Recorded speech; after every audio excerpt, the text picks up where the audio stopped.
दोस्तों, अगर आप भी रोहित शर्मा और विराट कोहली को महान खिलाड़ी मानते हैं तो हमारे इस वीडियो को लाइक जरूर कीजिएगा। दोस्तों, बीच मैदान पर हुई भारत के साथ बेईमानी। बाबर आजम के बल्ले से लगने के बावजूद जब अंपायर ने नहीं दिया बल्लेबाज को आउट तो रोहित कोहली भी हैरान और परेशान हो गए। तो आखिरकार क्या था वो लम्हा जब अंपायर ने टीम इंडिया के साथ सरेआम बेईमानी करते हुए क्रिकेट को शर्मसार कर दिया? कैसे आउट बाबर आजम को जानबूझकर नॉट आउट करार दे दिया गया, उस लम्हे का पूरा वीडियो हम आपको दिखाएंगे। लेकिन उससे पहले आपको क्या लगता है कि रोहित कोहली और बाबर में कौन है सबसे महान बल्लेबाज? कमेंट करके बताइए। दोस्तों, इंडिया पाकिस्तान की जंग में रोमांच अपने चरम पर था।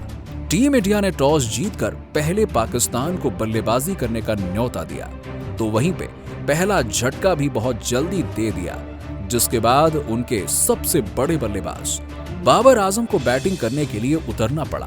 लेकिन इसी दरमियान बेईमानी का एक ऐसा लम्हा निकलकर सामने आया जिसने हर एक भारतीय का खून गुस्से से खौला दिया।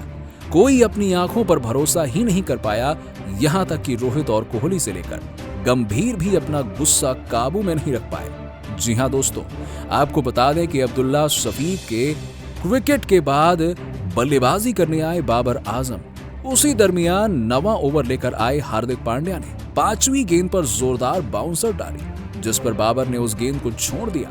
लेकिन सरप्राइज तो यह था कि वो गेंद बाबर के बल्ले का बाहरी किनारा लेकर सीधा राहुल के दस्तानों में गई थी, जिस पर रोहित और कोहली ने जोरदार अपील की। उन्हें बल्ले से जोरदार आवाज सुनाई दी थी। पूरा स्टेडियम अचानक से खुशी से झूम उठा। ऐसा लगा कि बाबर आजम तो बस आए और लौट जाएंगे। लेकिन तभी अंपायर ने भारतीय टीम की अपील पर ध्यान देना जरूरी भी नहीं समझा, क्योंकि उन्हें कोई आवाज ही नहीं सुनाई दी। ये देखकर तो रोहित और कोहली के होश उड़ गए। अब वो तो अपनी आंखों पर भरोसा नहीं कर पा रहे थे। जी हां दोस्तों, उन्होंने राहुल और हार्दिक पांड्या से बातचीत की और रिव्यू लेने के लिए जिद भी की। लेकिन हालांकि बाद में भारतीय टीम ने इस पर रिव्यू तो नहीं लिया, क्योंकि गेंदबाज को रोहित और कोहली पर भरोसा ही नहीं था। लेकिन अंपायर के इस फैसले को देखकर तो पूरा स्टेडियम में पिन ड्रॉप साइलेंस हो गया था। और इसकी सच्चाई तो तब सामने आई जब बाद में स्टेडियम की बड़ी स्क्रीन पर दिखाया गया कि गेंद तो बाबर के बल्ले का बाहरी किनारा लेकर गई थी और बकायदा आवाज भी आई थी। इसके बाद तो नजारा देखने लायक था। यहां तक कि अंपायर की उस हरकत पर गौतम गंभीर भी अपना गुस्सा काबू में नहीं रख पाए और कमेंट्री करते हुए गंभीर ने भी इस फैसले पर नाराजगी जाहिर की और इतने बड़े मैच में इसे बहुत बड़ी गलती बताया। दोस्तों, अब सरेआम अंपायर की बेईमानी का ये लम्हा बहुत तेजी से वायरल हो रहा है। यहाँ तक कि बेईमान बाबर आजम ने भी खेल भावना की धज्जियां उड़ाकर रख दी और आउट होने के बावजूद भी बेशर्मी से अपने बल्लेबाजी करते रहे। जेंटलमैन गेम को उन्होंने शर्मसार कर दिया। केवल यही नहीं, 25 ओवर में भी जब कुलदीप यादव की गेंद बाबर के पैड पर लगी तब भी अंपायर ने उन्हें नॉट आउट करार दिया।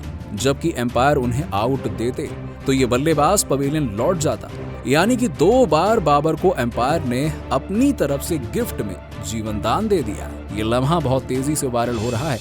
लेकिन अब आपको क्या लगता है कि इंडिया और पाकिस्तान की जंग के बाद कौन सी टीम फाइनल में जाएगी? हमें कमेंट सेक्शन में कमेंट करके बताइए। दोस्तों, सिराज की रफ्तार ने पाकिस्तान के परकच्चे उड़ा के रख दिए और कैसे आते ही मैदान में दोस्तों सिराज ने हमें पहला विकेट दिला दिया पाकिस्तान का।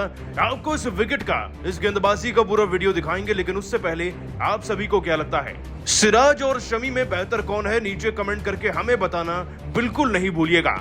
दोस्तों, मैदान में क्रिकेट नहीं, आज जंग हो रही है। जंग उन 2 देशों के बीच में जिनके बीच में हुए वर्ल्ड कप में सारे मैचेस केवल भारत ने एक तरफा जीते हैं। 7 बार हमने विश्व कप में पाकिस्तान को रौंदा है और आज बारी है 8वीं बार जीतने की।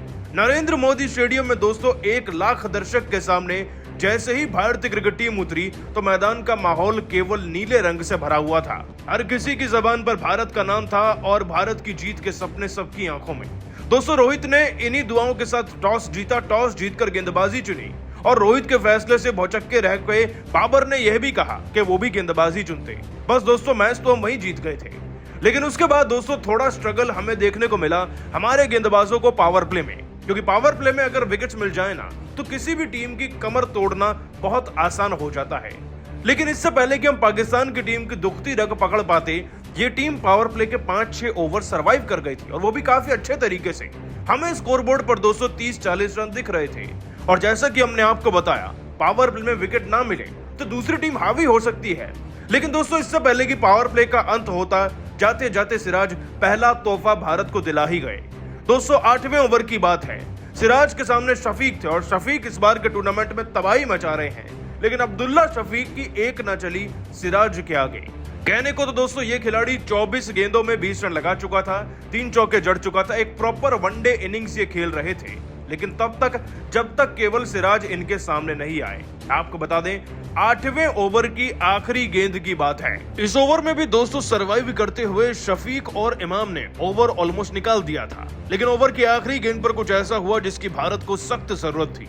शफीक, जो कि मैदान में बड़े स्तंभ की तरह खड़े हुए थे, एक फ्लिक शॉट खेलना चाह रहे थे, लेकिन मानो के दोस्तों सिराज ने पहले ही इस बात को पकड़ लिया था और उन्होंने बैक ऑफ द लेंथ जाकर एक शॉट गेंद डाल दी। दोस्तों, गेंद जाकर सीधा लगी पैड पर शफीक के, और इससे पहले कि दोस्तों वो कुछ सोच भी पाते, रोहित और सिराज की अपील के बाद मैदानी अंपायर ने ही अपनी उंगली खड़ी कर दी और इस खिलाड़ी को मैदान से बाहर जाना पड़ा। दोस्तों, सिराज की रफ्तार और उनकी गेंद का डायमीटर इतना ज्यादा सटीक था ना कि शफीक भी सोचने पर मजबूर हो नहीं पाए, वो सीधा मैदान से बाहर चलती है। और दोस्तों, सिराज ने तो विकेट लिया ही था कि आगे चलकर हार्दिक पांड्या भी अपने होम ग्राउंड में चमकते हुए नजर आए। दोस्तों, पांड्या ने विकेट दिलाया मैदान में इमाम उल हक का। पाकिस्तान के सलामी जोड़ी के बैट्समैन इमाम उल हक सबसे ज्यादा रन तब तक 36 रन बना चुके थे, 6 चौके चढ़कर, और बाबर का पूरा साथ भी दे रहे थे, लेकिन तब तक जब तक दोस्तों पांड्या उनके सामने नहीं आए। आपको बता दें, पांड्या जैसे ही 13वें ओवर में आए ना दोस्तों, हार्दिक पांड्या ने सबसे पहले एक शॉर्ट गेंद का इस्तेमाल किया और लंबी हाइट के हार्दिक पांड्या ने बैक ऑफ द लेंथ जाकर जब इस गेंद को डाला तो गेंद बल्ले का एज लेकर सीधा चल दी दोस्तों राहुल की तरफ, और राहुल ने इस कैच को पकड़ा और 36 रन पर हमें इस खिलाड़ी का विकेट मिल ही गया। दोस्तों, दोनों खिलाड़ियों ने बैक टू बैक 2 विकेट दिलाकर पाकिस्तान को बैकफुट पर धकेल दिया था, भले ही उनके 12 ओवर में 70 के आसपास रन हो चुके थे। और इसी तरीके से दोस्तों पांड्या और सिराज की रफ्तार के आगे आज पाकिस्तानी घुटने टेकते हुए नजर आए। हालांकि रोहित और विराट भी लगातार गेंदबाजों को समझा रहे थे, इंटरैक्ट कर रहे थे उनके साथ। और दोस्तों, आप सभी पांड्या सिराज की गेंदबाजी व रोहित विराट की मिलीजुली कप्तानी को 10 में से कितने नंबर देंगे, नीचे कमेंट करके जरूर बताइएगा। दोस्तों, 25वें ओवर में अंपायर की बेईमानी के चलते बाबर का विकेट तो बचा ही, साथ ही हमारा डीआरएस रिव्यू भी गवाया गया। और आखिरकार कैसे अंपायर की बेईमानी के चलते बाबर मैदान में टिके रहे और भारत का भारी नुकसान हो गया इस मैच में।